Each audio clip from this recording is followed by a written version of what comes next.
আজকে আমরা এসে হাজির হয়েছি লাটিং খাল বলে একটি জায়গাতে, মণিপুরের জিরিবাম থেকে অনেক দূরে।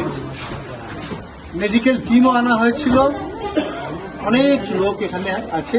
400 পরিবারের জন্য আমরা আজকে খাবার এসব এনেছি, তার সঙ্গে মেডিকেল টিম এনেছি, তারা চিকিৎসাও করেছেন, স্বাস্থ্য সচেতনতা শিবিরও হয়েছে, আর তার সঙ্গে বস্ত্র বিতরণও হয়েছে। এখন এই 400 পরিবারের মধ্যে দিয়ে আমরা ফিরে যাব শিলচরে। অবস্থা এখানকার খুবই খারাপ দেখতে পাচ্ছি, মানুষরা অত্যন্ত কষ্টে আছেন। জাতি দাঙ্গার জন্য সবাই কাজে বেরোতে পারছেন না, আর ভয়ে ভয়ে রয়েছেন। এদের মধ্যে এই নরনারূপী নারায়ণের সেবা করতে পেরে আমরা ধন্য মনে করছি।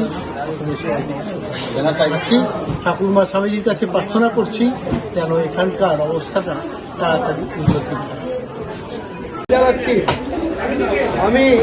আমরা রামকৃষ্ণ মিশন শিলচর থেকে এসেছি, আর শিলচর রামকৃষ্ণ মিশন একটা সাধুদের সঙ্গ। সাধুরা ওখানে থাকে, সাধুরা তো রোজগার করে না, সাধুরা ভিক্ষে করে। আমরা ভিক্ষে করে করে কিছু জিনিস এনেছি। আপনাদের সবার মধ্যে ভগবান আছেন, শিব আছেন, নারায়ণ আছেন। আমরা আপনাদের পূজা করতে এসেছি। আপনারা কৃপা করে আমরা যে পূজার সামগ্রী এনেছি একটু গ্রহণ করবেন, গ্রহণ করে আমাদের আশীর্বাদ করবেন। হ্যাঁ, আর কিছু কাপড় আছে, শাড়ি আছে, ধুতি আছে, এর থেকে আমরা প্রত্যেকের হাতে হাতে দেবো। যে যেটা পাবেন এগুলো সব প্রসাদী কাপড়, মা দুর্গার প্রসাদী, মা সারদা মায়ের প্রসাদী। তা যেটা পাবেন সেটা নিয়ে আনন্দে থাকবেন, কেননা আমরা তো বুঝতে পারছি না কোনটা ভালো। যা পেয়েছি সব নিয়ে এসেছি, আপনাদের হাতে হাতে দিয়ে দেবো। আপনারা কৃপা করে গ্রহণ করবেন, আর আপনারা আমাদের আশীর্বাদ করবেন।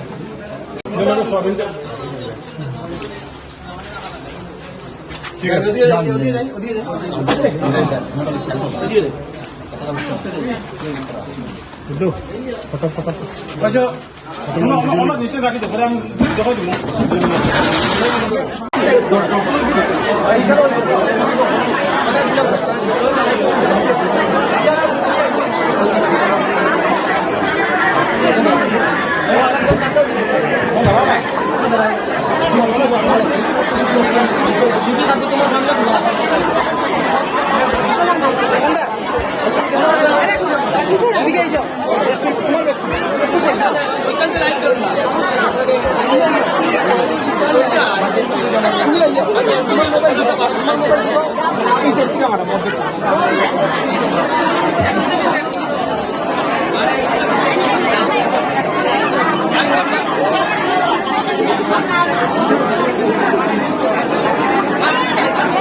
Gracias.